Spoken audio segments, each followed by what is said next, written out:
seen gis-gis ci point bu ñu fas yéenee njëkk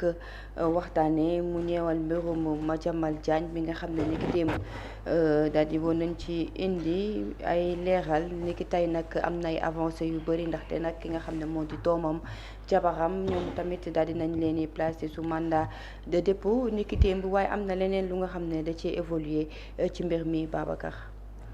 waaw liñ ci mën a téye ne évolution moom la nekk c'est par rapport ak mandat de dépôt bi nga xam ne moom moo am ndax ci fàttali ki nga xam moo di juge bu premier cabinet bi moom moo placé sous mandat de dépôt les deux fils de Madiambal Diagne et ki nga xam ne daanaka moo di sa femme.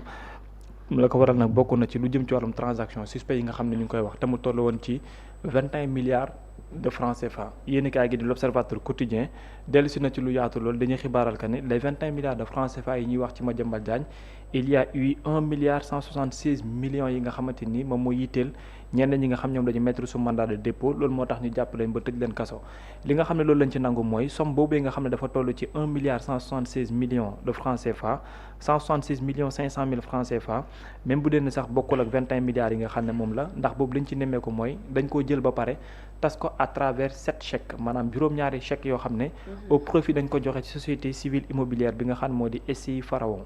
bi ñu ko defee foofee nag ki nga xam ne moo di soxnaay Madiambal Diagne di wuyoo ci turu Mame Binta Diaby moom mooy gérer lu jëm ci société googee ak ñi nga xam daanaka ñoo di doomam kun dafa mel ni ne dañoo jàpp ne koppar yi nga xamante ni wàcc na dañu def ko ci ay chèque ñoom la ñu ko jox mu mel ni ab séddale wala lu ñu jëmale ci société gi ni mel loolu mooy li nga xam ne moom la leen ñii di autorité judiciaire yi jot a toppee moo waral tamit démb ci wàllum audition bi nga xam ne ñu ngi ko doon amal lu ci baree bari moom lañ leen teewloo pour mën a xam par rapport ak 1 milliard 700 yi nga xamante ni am na 1 milliard 176 500 millions yi nga xamante ni am na ani fan la koppar yu dugg lan moo tax mu tàbbi tamit ci société boobu nga xamante ni société la boo xam ne waa famille bi seen jëm bopp ñoom ñoo ko moom loolu tamit bokk na ci li nga xam ne moo waral moom ñu mettre ñu placé ko sous mandat de dépôt à rappeler également aussi que Madiambal Diagne am na mandat d'arrêt international boo xam ne bu ñu lancé woon la mais moom mu ngi xamle que ne avant ñu koy exécuter aussi dina teew fii la ci biir réew mi beneen bi tamit moo di lu jëm ci wàllum sortie du territoire boobu nga xam ne dafa am ci anam bu dëppool ak yoon teewul tamit ñu ngi xaarane mais à la base lépp mu ngi toog ci wàllum Ellipse project bi nga xam ne ci ab marché la bu doxoon diggante moom ak état du Sénégal te mu toll ci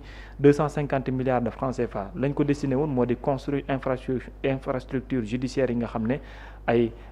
pénitentiaire la woon ak ay parquet financier loolu nag yóbbee na tamit 21 milliards yi tey ji am na beneen information judiciaire bi nga xam ne ibbi nañ ko ci pour xamagum tamit ëllëgu lu jëm ci wàllu 21 milliards yi tout comme également le traitement de ces 7 chèques yi nga xam ne yu wàccee la ci koppar yi dem ci société immobilière boobee ki ko géré di soxnaay Madiambal Diagne. Mohamed ay évolution am na ñeewal mbirum Madiambal Diagne ginnaaw ba ñu placé sous mandat de dépôt soxnaam ak i ay doomam ñi ngi wax lu toll ci 1176 milliards ak 7 chèques. 1 milliard 1 milliard 176 voilà ak 7 chèques yi nga xam ne ñi ngi ko ci tudd. waaw xam nga il y a eu plusieurs évolutions entre temps man defe naa maa ngi fi gëj alxames. waaye diggante alxames ak altine. lu bëree bëri beaucoup de choses qui se sont passées te fekkee woo ko. waaw gis naa sax Babacar Kébé di ñu retracer le voyage à travers vol bi mu jël. via la Gambie def escale au niveau de Casablanca. xam nga ironie du sort démb rek fa laa escale. Maroc non Gambie. Près d'une heure de temps comme ça. et dama teer sama xel dem si Madiambal Diagne rek ma rey quoi ça m'a fait rire comme ça mais après mu inspiré ma benn analyse mooy par exemple bu nekkee vol diggante Sénégal ak Gambie mën nañ ko def sax en 30 minutes wala en 35 minutes ça dépend si avion yi donc dëkk yi jegantee noonu te boo leen fàttalikoo la prestation de serment du président Adama Barrow balaa ñu koy defee Gambie fii lañ ko njëkk a defee si ambassade bi nekk fii nii si Dakar pour dire ñaari réew yi au-delà de ay CEDEAO bi ñu bokk ak yooyu am na beneen niveau bu ñu waroon àgg si wàllum coopération comme li xew si Union européenne. Par exemple l'affaire Madiambal Diagne man lu mu inspiré comme analyse en dehors de li gars yi di wax yëpp porosité de nos frontières ça dépasse là parce que même en Europe da ngay gis nit ñëw France def dara dellu Belgique dugaat fa mais capacité par exemple le cas de Salah Abdeslam a ngi demee mais capacité bi ñu am ñoom mooy am nañ coopération judiciaire fu mu àgg foo xam ne nii quel que soit mën ngaa jàll de mais foo mënti làkkatu ci dëkk yi dinañ la fa fekk c'est ça la différence parce que les frontières dafa am ñaari principe yu muy doxee c'est vrai que principe de sécurité dafa war a taxaw waaye tam principe de liberté de circulation te ñaar yooyu pour nga trouver équilibre dafay jafe mais coopération boobu lu ñu lay dimbale mooy bu dara amee nga mën a anticiper sur des choses wala genre xoolal Sénégal ak Gambie ndax waroon woon àgg par exemple si Union européenne buñ la teree voyager fenn si benn réew wala ñu bannir la si benn réew beneen réew boo dem bëgg a dem tamit boo tegee sa passeport rek daf koy signaler je pense que Sénégal ak Gambie raisonnablement war nañ mën a àgg foofu. benn collaboration ak Guinée-Bissau ba nga xam ne nii boo amee interdiction voyager Sénégal fii war na boo demee Gambie rek mun tegee sa passeport war na mën a feeñ et vice versa loolu je pense que si wàllum coopération lu war a mën a nekk la. xam nga sax am nañ ay coopération ak réew yu si mel ni France si wàllu woowu mais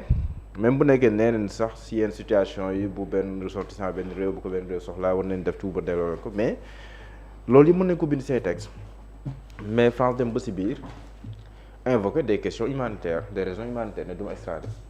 wala invoquer des questions de politique étrangère wala demee noonu mais pour ñun nii nekk jegante loolu fii nii espace CEDEAO bii nii diggante Sénégal Gambie Guinée-Bissau ak yooyu bu jéggi sax espace CEDEAO loolu defe naa ne war nañ mën a àgg foofu xam nga keroog la dernière fois bi def émission ak Djibi boobu sama waxagu man dama gëmoon ne dafa demoon pour préparer sa défense après moom mu def ci ne c'est pour préparer sa défense mais quand même li ma tàmbalee gis nii quand même mi ngi bëgg a yàgg très sincèrement man mën naa comprendre nga jël 1 jour 2 jours pour préparer sa défense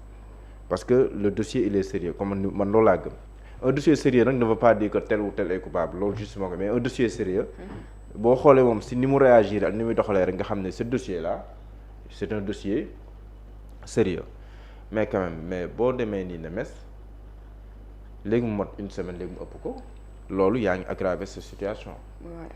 man loolu laa jàpp nonobstant sax jàpp bi ñu jàpp soxnaam ak yooyu loolu dinaa si ñëw mais je pense fondamentalement que lii nii c'est une mauvaise stratégie pour Madiambal Diagne parce que man dama jàpp ne ku mel ni Madiambal Diagne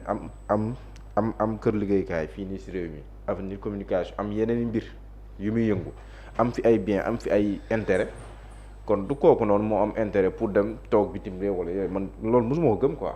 mais bu demee ni kam dafay gën aggraver son cas parce que mandat d'arrêt international moom bu la fa tegee boo ñëwee lii njëkk a def mooy yóbbu la kaso pare lijjanti loolu doogaa lijjanti leneen comme ni ñu defoon Juan Branco même bu nekkee boobu après kii woon mais je veux dire. mais nee na dina ñëw parce que def na tweet foofu ne dina ñëw avant l'exécution même. waaw non xam nga exécution moom du simple. exécution du simple même bu ko France mais le cas Doro Gueye en France jàpp nañ ko Interpol jàpp na ko mais ba léegi nii parce que. après procédure yi dafay gudd on va interroger la procédure même du lancement du mandat d'arrêt est-ce que c'est régulier pas bu ñu demee ba toutes les conditions sont réunies sax France bu ko neexee mu invoquer des raisons humanitaires wala des raisons de politique étrangère mais le problème pour man n'est pas l'exécution mais c'est moom avec sa stratégie ak moom ce qu'il représente pour man il aggrave sa situation te pour na tuumaale lu mel nii nga dem parce que bëgguma jëfandikoo baatu daw nga dem mais après aux yeux de l'opinion mais qu'est-ce que l'opinion va penser qu'est-ce que l'opinion va penser l'opinion va penser que peut-être qu'il a quelque chose à se reprocher moo tax côté boo ko mën di jëlee defe naa li muy gën a yàgg di gën a kii mën na ñëw avec ses avocats layoo ci kanam yoon bu nekkee den instruction ñu instruire à charge et à décharge après lu yoon dogal ñu xam nga mais je pense que loolu te man li may wax ni moom moo gën a xam mais je pense que loolu moo gën toogaay bu yàgg bi parce que man au départ dama gëmoon ne dina ñëwaat mais toogaay bi mu nga yàgg quand même loolu defe naa ne nekkul loo xam ne daf koy dimbali si wàllum yoon parce que dafay gën a aggraver situation am beneen bi nag moom mooy soxnaam bi ñu jàpp parce que jàpp ne que si mbir mi am na si moom responsabilité boo xam moom en tout cas loolu lañ ko tuumaal ak ay doomam te loolu aussi am na man njër naa ku si mel ni Lass Badiane mu alerté woon na si bu yàgg mais quand même ñooñ tamit am nañ droit présomption d'innocence war a am seen avocat war a layoo ñoom ñu ngi fu mu toll teg leen kaso yooyu noonu yëpp day nekk une pression aussi supplémentaire sur Madiambal Diagne c'est vrai que nag mu leer li tax ñu jàpp soxnaam ak i doomam nekkul li Madiambal Diagne nekkul si réew mi moo tax ça n'a rien à voir parce que yoon Sénégal doxewul noonu sa papa daw na da lay jàpp déedéet wala sa borom kër daw na da lay jàpp loolu amul fenn si yoon Sénégal mais danoo jàpp ne am na ay faits yu leen war a mën a reprocher comme lii ba bu wax léegi nii à travers l'observateur muy 1000 et quelques milliards yi nga xam te ne jàpp nañ ne am na si ay transactions yu douteuses ak ay société civile immobilière ak yu demee noonu mais je veux dire loolu yëpp après boo dee nit normalement ça doit constituer une pression supplémentaire pour Madiambal Diagne te man le connaissant jàpp ma ne daal man ba may gis ne daal Madiambal Diagne daw na ma soog a gëm ne Madiambal Diagne daw na waaye Madiambal Diagne mi doon wax ne bu ma jàppee xaw ma lan si lendemain bi la ñuy xam kan mooy Madiambal Diagne je pense que nekkul lii lañ doon wax man je pense que war na ñëwaat nu mu gën a gaawee yoon def liggéeyam parce que am na ñeneen ñoo xam ne ni yëkkatiwoon na seen dossier Mansour Faye il est en liberté fu mu toll nii am na si ñeneen ñoo xam ne nii aussi yëkkati woon nañ fi dossier coow lu bëri woon ñu ngi en liberté Wally Seck dem na cautionné au dernier nouvelle sax voyagé woon na jënd réew mi donc pour dire que nekkul coow yi si mbedd bi moom mooy def dossier justice bi mooy boo ñëwee ba mbirum Mansour Faye on parlait de 2,7 milliards surfacturation ak leneen li ni mel te moom tamit mujj nañ ko bàyyi waaw mujj nañ ko bàyyi dëggandiku parce que le témoignage de Assome Diatta a pesé sur la balance te loolu aussi waxoon na ko fii sur le plateau de Seneweb man bi ma ko dégloo laa commencé prudent loolu si dossier même bu nekkee jàpp naa par ailleurs am na loolu moom je maintiens que si jamono jooju du point de la communication ñoom ils ont commis des erreurs yoo xam ne nii waroon nañ mën a leeral si jamono jooju ñu xam ne que l'arrêté en question était un arrêté obsolète ñu jàll si leen mais tam mënul di la interpeller ngay tonton nu mu la neexee dem ba si biir ba kii donc mais man bi ma déglu daal Assome Diatta c'est là commencé prudent tuuti si dossier ba et ma prudence ça s'est avéré après mais pour dire daal man ni ma jàpp mooy Madiambal Diagne daa war a gaaw ñëwaat lu mu gën a gaawee gën a baax ñëw comme ni mu ko waxee faire face à ses responsabilités nouvelle responsabilité la bokk wala moom lay jàppale na faire face à ses nouvelles responsabilités et jàpp naa ne il aura de bons avocats après lu yoon dogal rek xam ne loolu la yoon dogal fu mu toll ni tuuma dong lañ ko teg voilà kenn waxagul moo def wala defagul waaw alors Babacar lu ñëwal mbirum Madiambal Diagne ku ñu tuumaal nga wane ginnaaw dem au même moment sa famille également ñu tuumaal leen ñoom ñu affronté wu je pense que la question qu'il faut se poser lenn la mooy pourquoi un tel choix mu choisir dem waaw pourquoi un tel choix parce que man li ma ci xaw a jaaxal mooy dama jàpp ne li famille am war a faire face pourquoi moom mi yàgg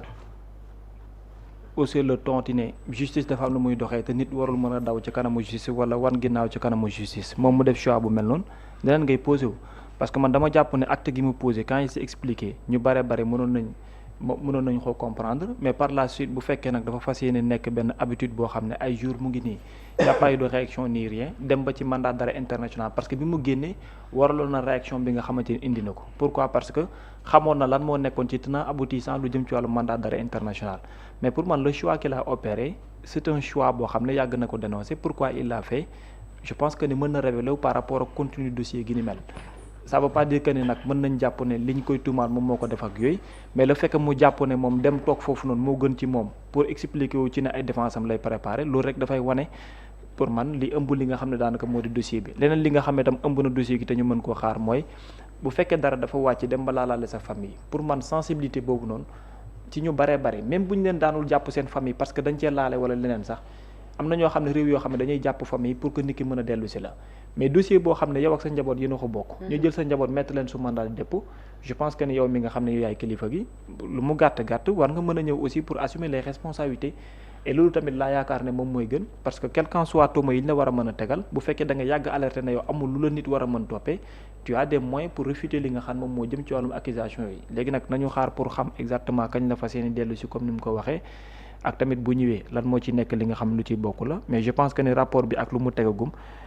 comme ni ko Mouhamed waxee il y a du sérieux boo xamante ni moom moo waral tam Madiambal est devenu une autre personne différente de celle qu'on connaissait. À quand le retour de Madiambal Mouhamed mën nañ ko xaar fii ak ay fan wala. waaw sama retour. wala fii ak ay weer xam nga keroog maa ngi tooñ kilifa sax ndax parce que comme Genève dafa xaw a jege tuuti France. ma koy tooñ nang ndax tase woo ak Madiambal si mbedd yi fii nii mu ne ma ne su ma ko gisoon kay delloo ko dëkk ba. mais pour dire que man jàpp naa daal loolu c'était juste une blague mais pour ñëwaat si pour être beaucoup plus sérieux njort naa ne Madiambal Diagne dafa may intérêt si réew mi te la puissance de l'État àgg na si foo xam ne nii mais mun nga dem toog bu la neexee mais état am na yeneen moyens yoo xam ne ni mun na la xoj mën nañ saisir say bien mën neen nangam donc loolu yëpp boo ko boolee te Madiambal il a été greffier donc am na lu ma xam si wàllum yoon si wàllum procédure ak pour moom quoi Madiambal ce qui représente xam nga Madiambal moo jiite woon les journalistes francophones ak yu demee noonu Madiambal ce qui représente chef d'entreprise chef nangam donc jàpp naa ne pour loolu noonu yëpp ak pour son honneur personnel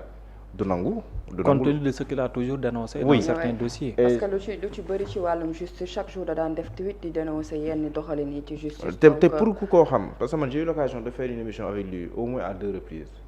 mais su may wax moom si lu may jàng mooy nit ku fier laay jàkkaar lool léegi nit ku fier boobu noonu ma doon jàkkaar lool